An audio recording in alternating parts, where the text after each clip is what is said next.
Ganito dapat na piso wifi yung ginagamit natin kahit walang kuryente, gumagana pa rin. Walang solar ito, walang solar, hindi ito nakasaksak sa kuryente. Kita nyo, walang wire na nakapalibot sa kanya. Meaning, gumagana siya kahit walang kuryente. Pinakahihintay ng karamihan, yung piso wifi na hindi namamatay kahit brownout sa lugar niyo. 3 oras, 5 oras, patuloy pa rin na gumagana yung piso wifi window machine. Ito na yung pinakahihintay niyo na tutorial. Pero bago natin simulan, ano nga ba yung mga advantage ng ganitong build? Yung piso wifi na kahit brownout, hindi ito namamatay. Unang advantage nito, hindi basta-basta nakukurap yung memory card natin sa mga piso wifi.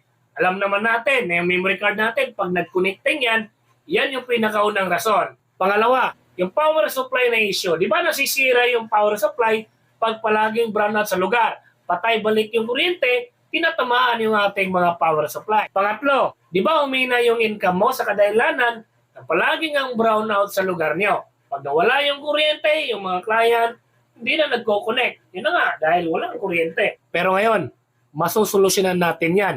Pag nag-brownout sa lugar nyo, yung piso wifi mo lang yung umaandar. Pangapat. Ano nga ba ang pangapat? Basta lahat ng rason kung bakit nasisira yung piso wifi natin, sa kadahilanan lamang yan, na yung kuryente hindi stable. Lahat ng materials na babanggitin natin sa video na to, huwag kayong mag-alala.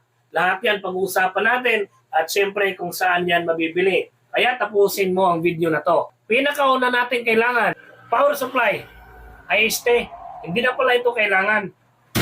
Ito pala dapat yung una natin na kailangan. Ang kagandahan ng motherboard na to sa bibilhan natin, may kasama ng memory card. Yung memory card nila, ready to use na. Meaning, may naka-flash na dito na firmware. Wala ka na po problemahin sa pag-download pa. Ready to use na to. Pangalawa, yung ating access point na TP-Link 110.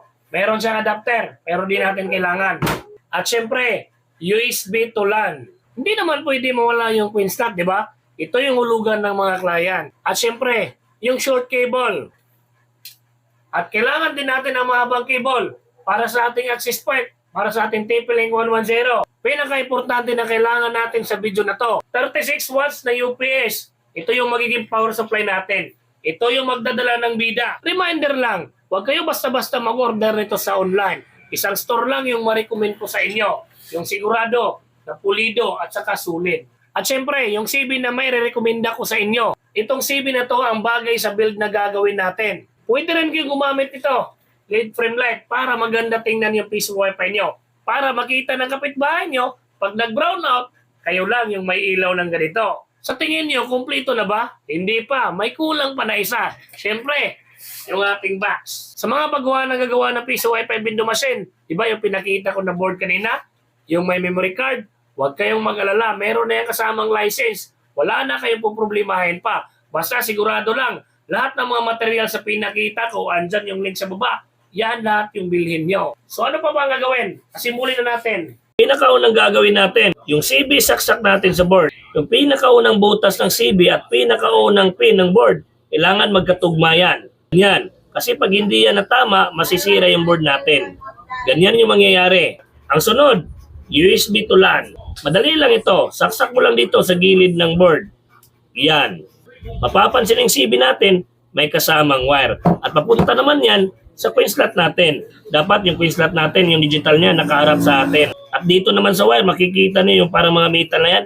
Dapat din nakaharap sa atin yan. 4 yung butas, 4 naman yung pin. Dapat magkatugma yung 4. Saksak na lang yan. Katulad niyan. Yan. At syempre, hindi mawawala yung decoration light ng ating Queen slot. Ito yung nagpapaganda, yung kanyang ilaw. Di ba? May wire yan. Isaksak mo lang din yan sa CB. Dito sa pinakababa, ganyan lang. At syempre yung ating AP TP-Link 110, may kasamang 20 meters LAN cable. Yan. Ano pa bang kulang? Yung pinakahintay nyo, syempre yung ating binning UPS. Yan. Dito banda mababasa nyo, POA. Diyan natin isaksak yung ating TP-Link 110. Diba may 20 meters LAN cable siya. Yung kanyang dulo, diyan natin ilalagay sa POA. Ganyan lang, napakadali lang. At sa katabi naman niya, diyan natin magagamit yung pinakita ko kanina. Yung ating short cable. Ito po siya. Saksak nilang sa katabi ng POA dito sa LAN. Ganyan lang po kadali. Yan. At syempre ito, papunta na po ito sa ating USB to LAN. Dito naman yan papunta. Yan. At ito, hindi ito pwede makalimutan. Meron yan selector. Depende yan sa voltahe na gagamitin natin. Merong 15 volts, merong 24 volts. Pero dito tayo sa 24 volts kasi yung ating TP-Link 110, 24 volts yung kanyang kailangan na power para mapa-under natin siya. Again, huwag niyong kalimutan, dapat nasa side ng 24 volts. At yung ibang ports naman niya, merong USB, merong 5 volts dito banda, 12 volts at saka 9 volts. Yung gagamitin natin dyan, 12 volts. At papunta naman yan sa ating CB. Napapansin niyo ba yung saksakan dito sa baba ng CB? Diyan natin isaksak yan. So ganyan lang yung purma, halos kumpleto na lahat. At kung mapapansin niyo, merong USB, papunta naman yan sa ating internet. Kaya kailangan natin ng power cord, 5 volts o 12 volts. Kailangan natin ipa-under ng modem o router is dapat 12 volts. Kung yung router o modem nyo naman is 9 volts, meron naman dito. At kung 5 volts, meron din dito. Kung napapansin din dito, ito yung output natin. Ito dapat yung nakasak sa kuryente. Hindi na ito kailangan tanggalin sa kuryente kahit mag-brownout ng ilang oras, dapat nakasaksak lang ito palagi sa kuryente. O bago natin i-power, recap lang tayo. Yung TP-Link 110 natin, papunta sa PoE. At yung LAN naman, papunta sa ating USB to LAN. At syempre yung USB to LAN natin, papunta sa board. At yung board natin, may nakasaksak na CB. Yung CB natin, dyan nakasaksak yung ating lead frame light. At syempre, yung ating coin slot. So yung kulang na lang dito is yung ating internet. Huwag kayong mag-alala, may naka-reading modem para sa ating internet. Di ba yung pinakita ko na power cord kanina? Dyan na natin magagamit. Saksak lang ito sa modem. Dito lang banda para ma-power natin siya. At pagkatapos yung dulo ng ating power cord, saksak natin dito sa ating UPS. Dito lang yung isaksak. Ayan, kumpleto na lahat. Makikita nyo, hindi siya nakasaksak sa kuryente, pero papaandar rin natin yan. Para mapaandar natin yan, press lang natin yung button dito, long press natin. Ayun, umandar siya. Hintayin nyo at magpapower yan lahat.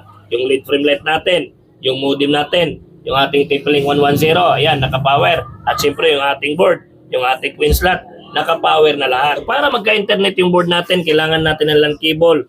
Galing sa modem, saksak natin sa LAN 1, papunta naman yan sa board. Yan o, napakadali lang yan. Saksak mo lang sa board. So yung mga piece wifi na dyan, alam na nila to, meron na silang experience. Kita nyo, meron ng signal yung ating modem. So alam ko, excited na kayo na makabuo ng ganito, piece wifi na kahit nag-brown out sa lugar nyo, kayo lang yung may piece wifi na umaandar. I'm sure meron kayong natutunan sa video na to. Ang hiling ko lang, huwag kalimutan i-share yung ating video at syempre mag-comment kayo sa baba. Kahit anong comment, appreciated ko yan. Maraming salamat sa inyo. So pinakahintay ng lahat yung pag-testing natin.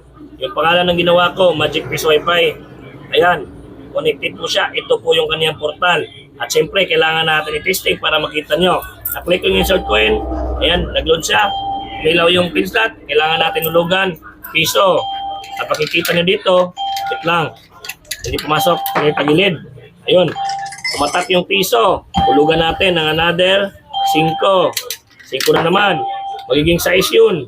At piso, magiging city yun. Kita nyo? Yun.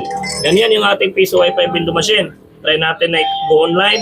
Kasi meron namang load yung ating modem. Yung gamit ko na SIM card dyan. TED Rocket SIM yung gamit ko dyan. Maganda yan na SIM card. Unlimited po yan. Sa mga lugar na walang Wi-Fi, pwede nyo yan gamitin. So try natin mag-YouTube para matry natin. Makita nyo na gumagana yung ating piece Wi-Fi gamit yung ating modem at Rocket SIM.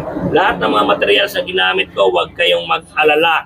Ilalagay ko sa comment section lahat ng mga materials pa isa-isa. Problema, hindi nag-load. Walang internet siguro. Yung aking SIM card, expire na siguro. Pero ayun, gumana pa. Akala ko expire na yung aking load. So gumana yung ating piece Wi-Fi na naka-UPS. Again, sa hindi pa nakapag-share ng ating video, huwag kalimutan share, follow, at mag-comment kayo. Kahit anong comment lang, accepted ko yan.